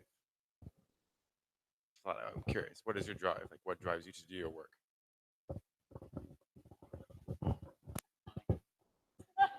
It's the money. It's the sweet benefits. The trip to New York. No, I'll be quite honest. Part of it is the desire to share this literature. You read something and you just fall in love with it, and you want to go talk to it with your friends, and none of your friends speak Russian. Like, and this is one of the I don't know about you all, but like for me, a lot of times it's like, oh, you've got to read this thing, and it's like, well, you can't. Well, I will find a way to make you read this thing. It's sort of a different way of approaching it. Also, I mean, for me, I'm a very artistic person, and so I always need to be creating something, whether it's, music or painting or something. So this was just another way for me to incorporate art into something that I'm very passionate about. Like he said, making the voices more heard. And so it's kind of the best of both worlds to, because I can be an artist and also an activist at the same time, which is really important for me.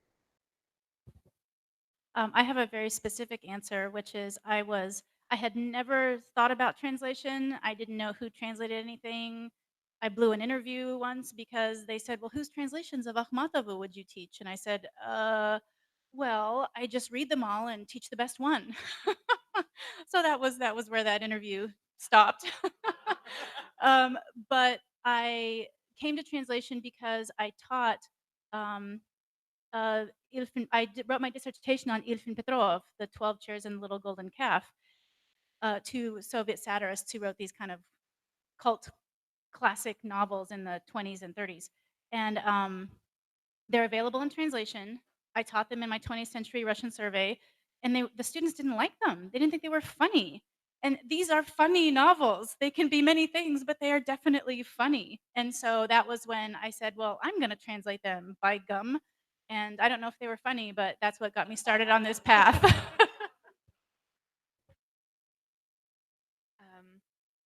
I guess I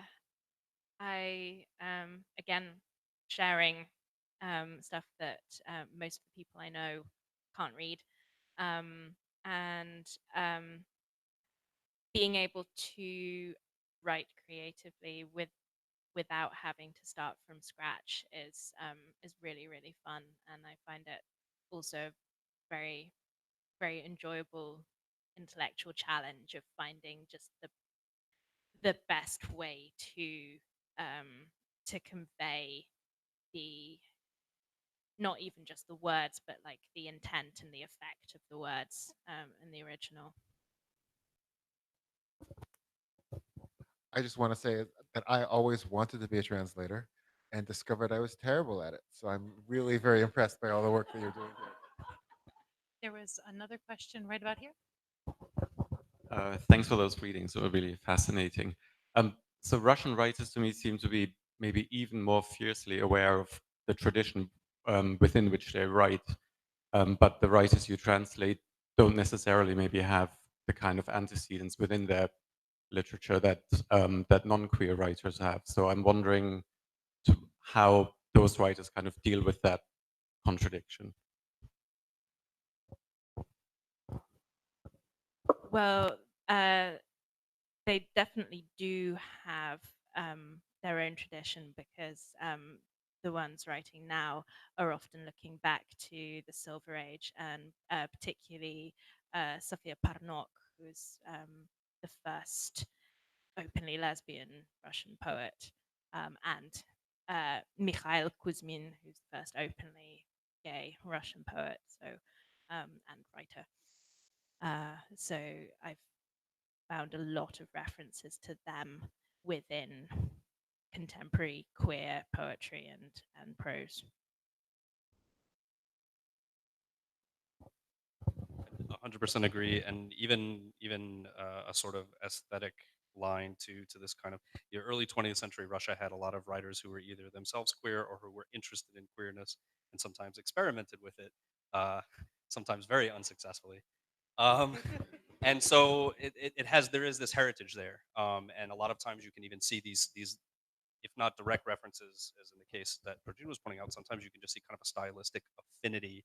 Sometimes reading something like I was actually getting shades of Lydia Zinovyanebal in the story that I translated. Well, that's a complicated story.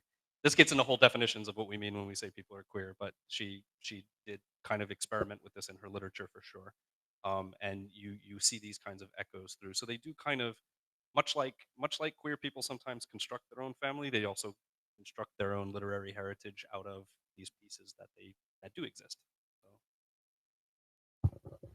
Okay, how do you experiment unsuccessfully? No, among other things, since you all are here, I mean, Vyacheslav Ivanov is probably the most famous one who is sort of drawn into this idea of this Greek pederasty, which there were friends and colleagues of his who had created these societies, and so he decided, well, I'm interested in the Greeks. Let me try this out, and then they paired him up with a younger poet and said, well, go try it out, and they did, and they did not try it out again after that, but they it if you're interested, there's an issue of Russian studies and philosophy that should be coming out soon that I translated specifically on literary menage or philosophical menage a trois in early 20th century Russia. And in some cases, it was because of everything from like Merezhkovsky and Gippius, who had sort of they kept trying to find a third that would fit. It didn't always work. And then in some cases, it was more cynically, a powerful male philosopher who wanted two women at the same time. But there were lots of cases of this sort of experimentation, and some of it was driven by hormones, but some of it was driven because of these intellectual ideas that they were obsessed with, and sometimes disastrously so. So yes, there were many cases of it. Okay, there was also a question here in the front row. Correct me if I'm wrong, but Mayakovsky also had a sort of Lilia Brick, and I mean, it's the one name that hasn't come up tonight, and you all know much more about this than I do. But is there a reason that he hasn't come up, or yeah? Yeah, you take that.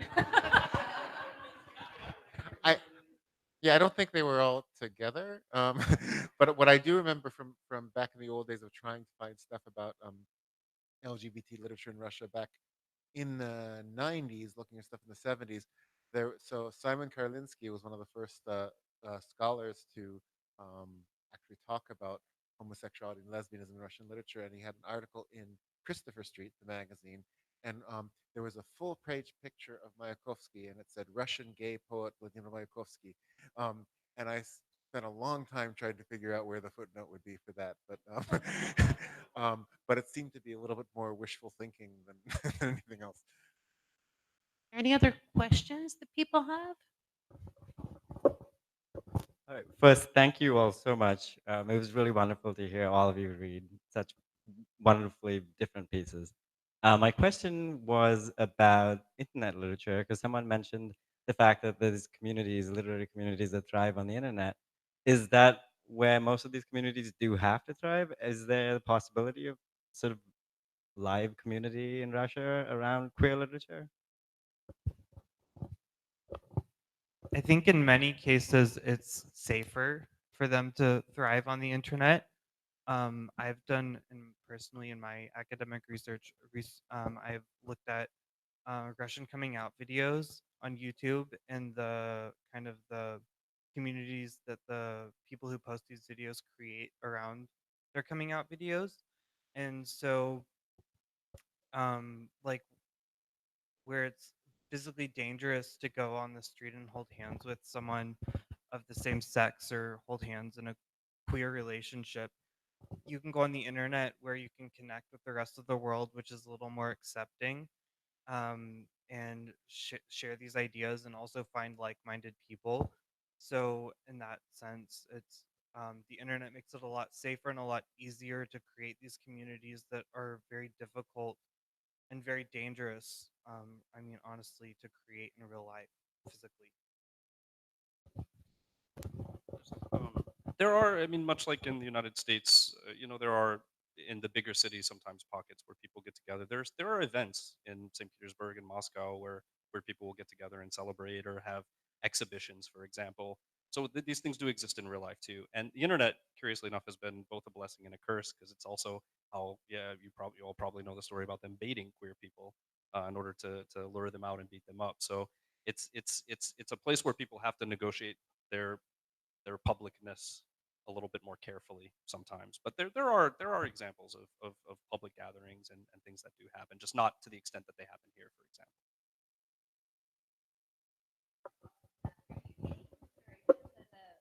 Are you taking considerations as an openly out man, since you're doing your Fulbright in Russia and you've written about this and sort of been public about this? Yeah, when I go to Russia, personally, I pare everything back. I take out all of my piercings. I obviously don't wear shirts like this. I make myself appear more straight. In my experience, I found that they can't really tell if you're gay. Here, it's a little bit easier. Like you can kind of tell by someone's voice sometimes or their mannerisms. But in Russia, in my experience, it's a little bit more difficult for them to tell. So I personally just pare everything back and hide that part of myself because it is dangerous. But this time around, when I go back, I am interested in kind of trying to explore some queer spaces. So I am still thinking about how to safely navigate these spaces, help be able to learn about them. So it's very difficult, I think, because you've got to, I think, experience it to really know like what to do and what's safe and how to maneuver it properly. And I think it's also worth pointing out, and I'll come back to the front, that someone like myself, for example, I benefit from lesbian invisibility whenever I'm in Russia. And and if you want to, maybe it's time. I've been given the final word and I can talk about what I was going to talk about, because all of this is leading up to something that we haven't really mentioned explicitly, but it's been in the background, and that's the fact that Russia has federal level homophobic legislation. Who's heard of the gay propaganda law? Yeah, and basically, I think it's really important for us to understand the importance of this folio and of this issue of InTranslation because of the gay propaganda law. And this is something that doesn't hit men and women in the same way. There's a very gendered component. It is really pitched against non-gender conforming men. And the assumption in Russia is often that all gay men are cross-dressers and pedophiles, and all pedophiles are cross-dressers and gay men, et cetera, that there's an equal sign there.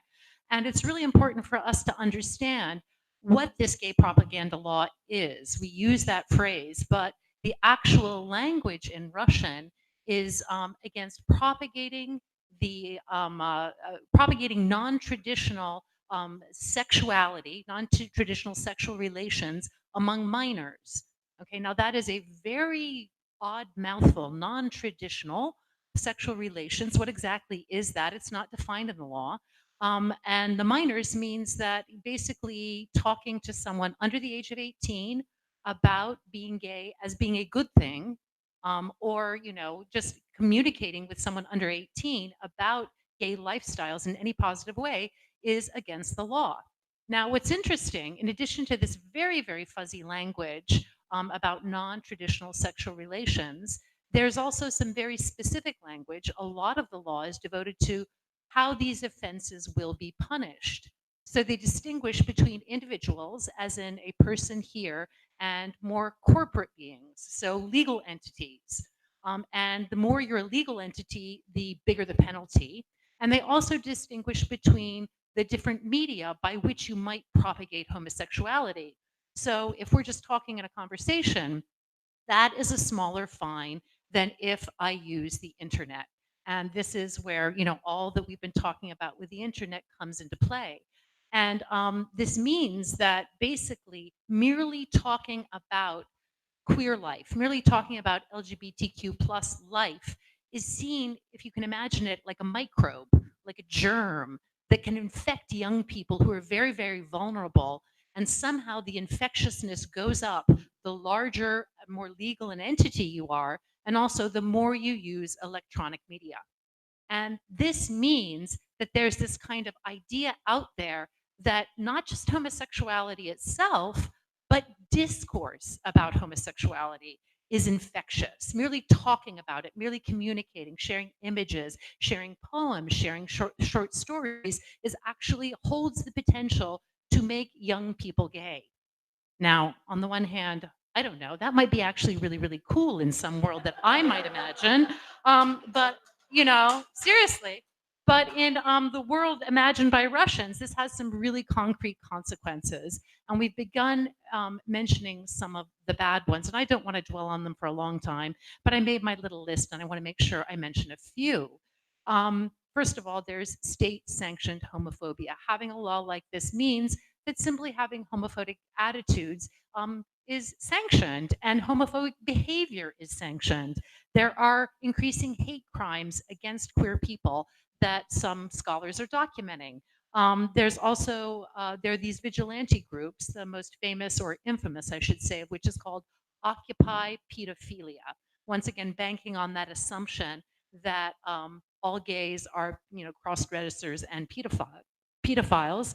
And also, this was already brought up, we've had the imprisonment and also the deaths of gays in Chechnya, which is, it's its own little special region, but it is a part of the Russian Federation.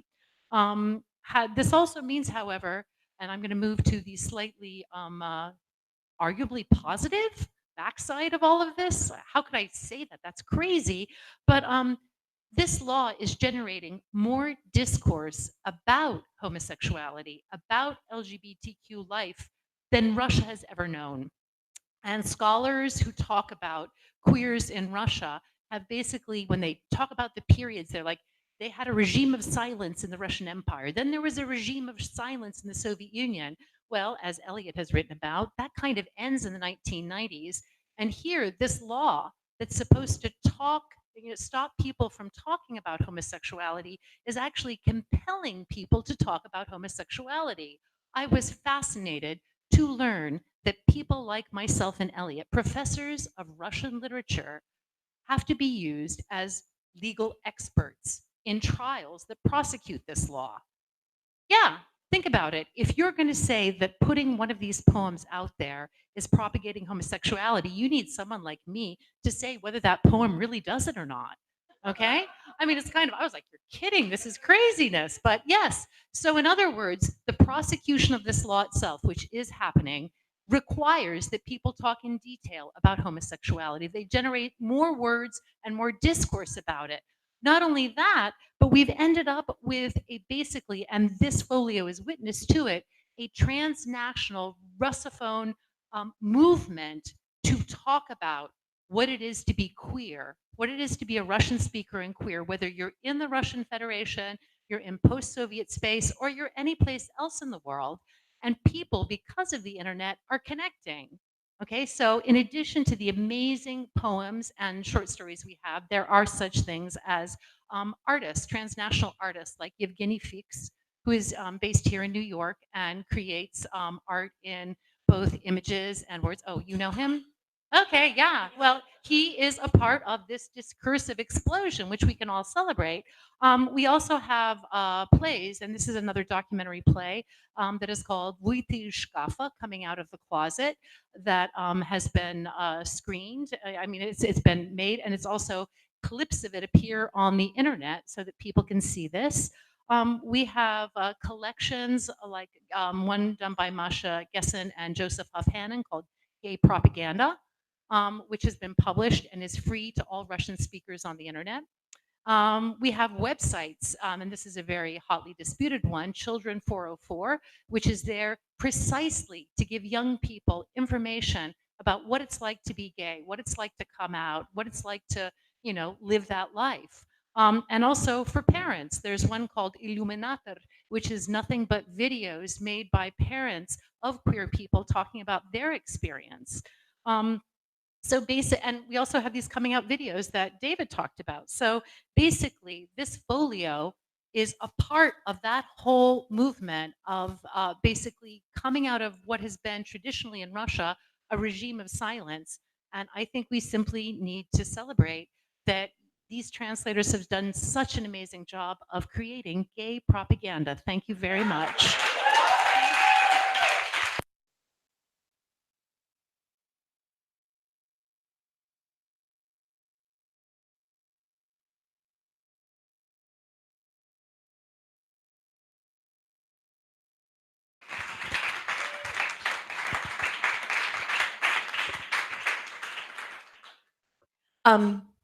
Unless there are any additional questions?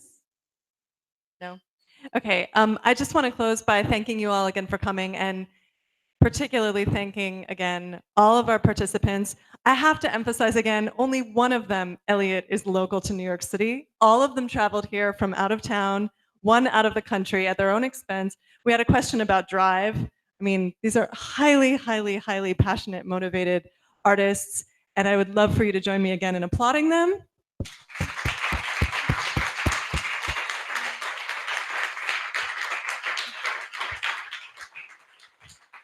And you can read all of the work you heard, as well as much, much more online at InTranslation, which is intranslation.brooklynrail.org. Thank you again for coming. There's more alcohol and club soda at the back. Please drink it all and stay around and chat. And thanks again.